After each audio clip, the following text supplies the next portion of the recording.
So next প্ৰশ্ন আমি এইটো ভিডিঅ'ত আমি বাকী দুটা প্ৰশ্ন আলোচনা কৰিম বুলি কৈছিলোঁ। ইয়াতে আমি 3 নম্বৰ আৰু 4 নম্বৰ এই দুটা প্ৰশ্ন আছে আমাৰ অনুশীলনী 8A ইয়াতে আমি 3 নম্বৰ প্ৰশ্নটোত কি কৈছে চাওঁ আহা। 3 নম্বৰত কৈছে তলৰ দশমিক ভগ্নাংশবোৰক শতাংশলৈ নিয়া। এইবিলাক দশমিকত দিয়া আছে, প্ৰতিটোৱে আমাৰ কি কৰিব লাগিব, এইবিলাক প্ৰত্যেকটো আমাৰ শতাংশলৈ কনভাৰ্ট বা পৰিৱৰ্তন কৰিব লাগিব। চোৱা ইয়াতে কেনেকৈ কৰিব লাগে। সো ইয়াতে 1 নম্বৰটো লৈছোঁ 0.1, এইটো আমি শতাংশত বনাব লাগিব। গতিকে এইটোৰ লগত আমাৰ কি কৰিব লাগিব, এইটোৰ লগত আমাৰ এটা 100 পূৰণ কৰিব লাগিব। লগতে 100ৰ লগতে আমাৰ কি কৰিব লাগিব, এটা শতাংশৰ এটা চিন দিব লাগিব। শতাংশৰ চিনটো তোমালোকে বুজি পোৱা, এইটো হ'ল এইটো চিন। এতিয়া চোৱা, এতিয়া 100 যদি আমি এইটো পূৰণ কৰা যায় তেতিয়া চাব লাগিব ইয়াতে দশমিকৰ পিছত আমাৰ সংখ্যা কিমান ঘৰ আছে। তো ইয়াতে দশমিকৰ পিছত 1 ঘৰ আছে, তেতিয়া কি হ'ব, 1 ঘৰ হ'লে এটা শূন্য ইয়াৰ পৰা বাদ যাব, বাকী 10 1ৰ লগত পূৰণ হ'লে কিমান হ'ব, 10 হ'ব। গতিকে ইয়াত 10% হ'ব। তাৰপিছত 2 নম্বৰটো চোৱা,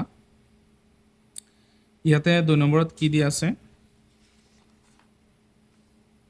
0.8, এইটোক যদি শতাংশ বনাওঁ তেতিয়া 0.8ৰ লগত 100 পূৰণ কৰিব লাগিব। এতিয়া আগৰ নিচিনাকৈ হ'ব, শূন্য এটা ইয়াতে যিহেতু দশমিকৰ পিছত 1 ঘৰ আছে, শূন্য এটা কেঞ্চেল, 8ৰ লগত 10 পূৰণ হ'ব, তেতিয়া কি হ'ব, 80% বা শতাংশ। 3 নম্বৰত দিয়া আছে আমাৰ 0.65, তো 0.65ৰ লগত 100 পূৰণ কৰিব লাগিব, শতাংশৰ এটা চিন দিলোঁ। ইয়াতে আমাৰ কি হ'ব, দশমিকৰ পিছত যেহেতু 2 ঘৰ আছে, 2টা শূন্য আছে, ইয়াতে 2টা শূন্য বাদ যায়, 1 ইয়াৰ লগত পূৰণ হ'লে, 100ৰ লগত পূৰণ হ'লে দশমিকটো উঠি যায়, তেতিয়া কি হ'ব, 65%। সো এই দুটা পূৰণ কৰিলে দশমিকটো উঠি যাব আৰু পাৰ্চেণ্টটো লগত আহিব, কাৰণ যিমানকেইটা শূন্য থাকে সিমানকেইটা দশমিক উঠি যায়। 1 ঘৰ 2 ঘৰ 2 ঘৰ দশমিক উঠি যাব। 4 নম্বৰ চোৱা, 4 নম্বৰত দিয়া আছে 0.081, 0.081ৰ লগত 100 পূৰণ কৰা। তেতিয়াহ'লে চোৱা, ইয়াতে পাৰ্চেণ্টৰ চিন দিলোঁ, এটা শূন্য কেঞ্চেল মানে 1 ঘৰ দশমিক উঠি গ'ল, তাৰমানে এইটো দশমিক ইয়াতে যাব। তাৰপিছত 2 ঘৰ 2টা শূন্য কেঞ্চেল মানে এইটো দশমিক ইয়ালৈ গ'ল, তেতিয়াহ'লে কি হ'ব, 8.1, 0তে এনে ভেলু নাই, গতিকে এইটো দিব নালাগে, গতিকে 8.1% হ'ব। তে 5 নম্বৰটো হ'ল, 5 নম্বৰত দি আছে 0.00562, ইয়াক আমি কি কৰিম, 0.00562 ইনটু 100%। এতিয়া চোৱা, ইয়াত এটা শূন্য 2টা শূন্য, তো ইয়াতে আমাৰ কি হ'ল, 1 ঘৰ 2 ঘৰ কেঞ্চেল হ'ল, ইয়াৰ দশমিকটো ইয়ালৈ গুচি যাব, তেতিয়া কি হ'ব, চোৱা 0.562%, এনেকৈ লিখিব পৰা। তাৰপিছত ইয়াত আমাৰ হেৰি কৰিব পাৰা, যিহেতু দশমিকটো উঠাই দিব পাৰা, এইটোৰো দশমিক উঠাই দিব পাৰা এনেকৈ, যিহেতু দশমিকৰ পাছত 1 ঘৰ আছে, 1/, তুমি 10 দিব পাৰা, 1 ঘৰ থাকিলে 10 হ'ব, 2 ঘৰ থাকিলে 100 হ'ব, এনেকৈ পাৰ্চেণ্ট দিব পাৰা। ঠিক এইটোৱে লিখিব পাৰা তুমি, যে 562 ডিভাইডেড বাই 3 ঘৰ আছে, গতিকে ইয়াতে 1000 দিব পাৰা আৰু পাৰ্চেণ্ট দিব পাৰা। এতিয়া চোৱা, 6 নম্বৰটো লৈছোঁ, 6 নম্বৰত কি আছে, 0.0002, তো ইয়াতে 0.0002ৰ লগত 100 পূৰণ কৰিলোঁ, লগতে পাৰ্চেণ্ট। 100টো প্ৰত্যেকটোৰ লগতে পূৰণ কৰিবই লাগিব। এতিয়া কথা হ'ল, দশমিকটো চোৱা, 2টা শূন্য থকাৰ কাৰণে এই 2 ঘৰ কেঞ্চেল, দশমিকটো ইয়ালৈ গুচি গ'ল, গতিকে ইয়াতে কি হ'ল, 0.02%। তো এইটো তুমি এনেকৈ কৰিব পাৰা, 2/100%। অৰ্থাৎ ইয়াতে কি হৈ আছে, যে 2 ঘৰ দশমিকৰ পিছত 2 ঘৰ আছে, সেইকাৰণে 100 এটা তলত যাব।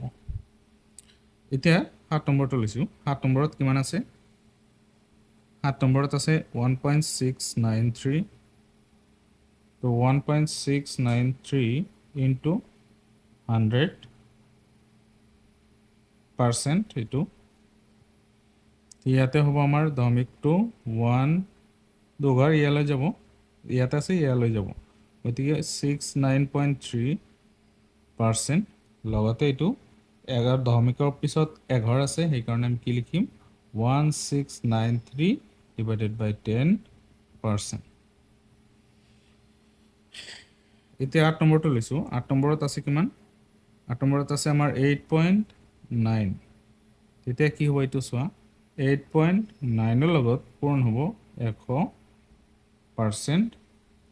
তো ইয়াতে আমাৰ কি কৰিম দশমিকটো উঠি গৈ কি আছে সো ইয়াৰ পৰা এক ঘৰ দুঘৰ যাব দুঘৰৰ এটা শূন্য বঢ়াব লাগিব ইয়াতে তেতিয়া কি হ'ব 890%. যেহেতু এই দশমিকৰ পিছত 11 আছে তো এইটো কেনসেল যাব এটা শূন্য বাছি গল তো এই শূন্যটো আমাৰ লাষ্টত বহি যাব 9 নম্বৰ 9 নম্বৰত দি আছে আমাৰ হেৰি 18.385 তো 18.385 into 100%. তো ইয়াতে চোৱা দশমিকটো ইয়াত দুটা শূন্য থকাৰ কাৰণে ইয়াৰ পৰা দশমিকটো ইয়ালৈ গুচি যাব তেতিয়া কি হ'ব 1838.5% নাইবাতো 1838 লিখিব পাৰা পাৰ্চেণ্ট কাৰণ দশমিকৰ পাছত 11 আছিল এটা 10 হ'ব সেইকাৰণে তো ইয়াতে 10 লিখিব পাৰা তো এইখিনি আছিল আমাৰ কি 3 নম্বৰ প্ৰশ্ন কেইটাৰ সমাধান এতিয়া আমি 4 নম্বৰ কেইটা সমাধান কৰো আহা সোয়া 4 নম্বৰ প্ৰশ্নত কৈছে তলৰ শতাংশবোৰক দশমিক ভগ্নাংশলৈ নিয়া এইবিলাক প্ৰত্যেকটো কি আছে শতাংশ আছে গতিকে এইবিলাক দশমিকত ল'ব দিছে ডাইৰেক্ট ভগ্নাংশ বনাব দিয়া নাই দশমিকত বনাব দিছে গতিকে সোয়া কেনেকৈ কৰিব লাগে তো 4 নম্বৰটো লৈছো ইয়াতে আছে 3% তো এইটোক আমি দশমিক ভগ্নাংশ বনাব গলে তেতিয়া কি কৰিব লাগিব 3/100 এই পাৰ্চেন্টৰ কাৰণে এটা 100 তলত হৰণ কৰিব লাগিব তো সোয়া ইয়াতে আৰু এটা কথা লক্ষ্য ৰাখিবা যে যেহেতু 100 আছে 100 লগত মানে কি একৰ লগত দুটা শূন্য তলত দুটা শূন্য আছে তেতিয়া কি হ'ব দশমিকৰ পিছত এই সংখ্যাটো লাষ্টত থাকিব দশমিকৰ পিছত দুঘৰ হ'ব লাগিব তেতিয়া সোয়া যোন শূন্য দিলো দশমিক দিলো ইয়াৰ পিছত দুঘৰ হ'ব লাগিব এতিয়া কেনেকৈ লিখিম 3 টো লাষ্টত থাকিব লাগিব 3 টো ইয়াতে দিলো তেতিয়া এঘৰ বাকি থাকিল তেতিয়া শূন্য থাকিব তো যেটো সংখ্যা ইয়াতে ওপৰত থাকে এইটো লাষ্টত থাকিব লাগিব এইটো কি হল আমাৰ দশমিক ভগ্নাংশ এতিয়া সোয়া 2 নম্বৰটো কিমান আছে 2 নম্বৰত আছে আমাৰ 20% তো 20% যদি আমি হেৰি কৰো তে 20/100 হ'ব লাগিব ইয়াতে দশমিকৰ পিছত দুঘৰ হ'ব এটো শূন্য শূন্য কেনসেল কৰি দিব তেতিয়া কি হল এটা শূন্য বাছি গলে ইয়াতে তেতিয়া দশমিকৰ পিছত এঘৰ হ'ব এটো হ'ব 2 কাৰণ সংখ্যাটো আছে এটো আমি দিব পাৰিম তাৰ পিছত 3 নম্বৰত কি আছে 39% অৰ্থাৎ 39 শতাংশ তো 39/100 ইয়াতে আমি কি লিখিম 0.39 লিখিম কাৰণ ইয়াত দুটা শূন্য থকাৰ কাৰণে দশমিকৰ পিছত এই দুটা সংখ্যা গুচি যাব 4 নম্বৰ 5 to 9% তো 5 to 9 divided by 100 ইয়াতে দশমিকৰ পিছত দুঘৰ হে হ'ব আমি তিনিটা সংখ্যা লিখিলো ইয়াতে তিনিটা অংক ইয়াত দশমিকৰ পিছত দুঘৰ হ'ব লাগিব তেতিয়া দশমিকটো ইয়াতে হ'ব এতিয়া সোয়া 1/4% তো ইয়াতো 1/4 ৰ লগত আমি কি 1/100 এটা লিখিব লাগিব কাৰণ তলত 100 এটা হ'ব লাগিব তেতিয়া সোয়া আমি কি লিখিম ওপৰত 1 তলত কি হল 400 হলে এতিয়া কথাটো হল এটো বেলেগ ধৰণে আমি লিখিব পাৰিম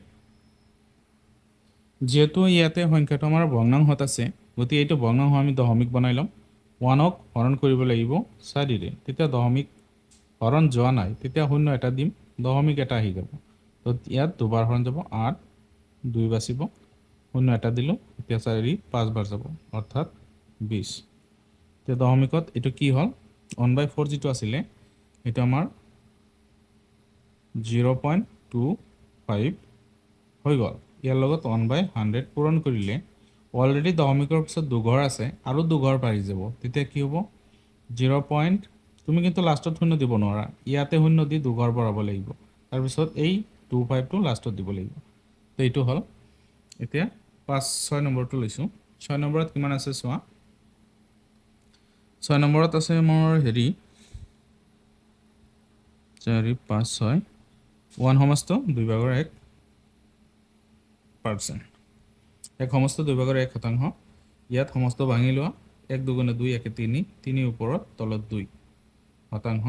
তো এইটো তুমি ভগ্নাংশ বনাব পাৰা এতিয়া, দশমিক বনাব পাৰা। তো ইয়াতে 3ক যদি 2ৰে হৰণ কৰা হয় 2 এবাৰ যাব, 2 1 বাছে, শূন্য দিলে দশমিক আহিল। তো 5 বাৰ হ'ব। এতিয়া চোৱা কিমান হ'ল 1.5 × 1/100। এতিয়া কি হ'ব, এইটো দশমিকৰ পিছত এঘৰ আছে আৰু দুঘৰ বাঢ়ি যাব। তেতিয়া কি হ'ব, এই সংখ্যাটো সফলে যাব। তেতিয়া 0.015 দশমিকৰ পিছত 3 ঘৰ হ'ব লাগিব। অৰ্থাৎ এই দশমিকটো এইফালে আৰু দুঘৰ গুচি আহিব। তেতিয়াহ'লে এইফালে যদি দুঘৰ গুচি আহে, তেতিয়াহ'লে চোৱা ইয়াত অলৰেডি ইয়াতে আছে, ইয়াত আহিলে ঘৰ, এতিয়া আৰু এটা শূন্য দি ঘৰ বঢ়াব লাগিব। তেতিয়া বঢ়াই তাৰপিছতহে দশমিক দিব পাৰিম। চোৱা 1 ঘৰ 2 ঘৰ, এই দুটা সংখ্যা অলৰেডি আছিলে আৰু এটা শূন্য দিছোঁ, তাৰপিছত দশমিক দিছোঁ। এতিয়া এইখিনি আছিল আমাৰ 4 নম্বৰ প্ৰশ্নকেইটাৰ সমাধান। তো ভিডিঅ'টো আজি ইমানতে সামৰিছোঁ। পৰৱৰ্তী যিবিলাক আমাৰ আছে অনুশীলনী আছে, প্ৰত্যেকটো অনুশীলনীৰ আমি প্ৰশ্ন আলোচনা কৰিম। তো আমাৰ চেনেলটো ছাবস্ক্ৰাইব কৰি ৰাখক, যাতে পৰৱৰ্তী যিবিলাক ভিডিঅ' আছে সেইবিলাকৰ যিবিলাক নটিফিকেশ্যন আছে আপোনালোকে সোনকালে পায়। তো ভিডিঅ'টো আজি ইমানতে সামৰিছোঁ। ধন্যবাদ।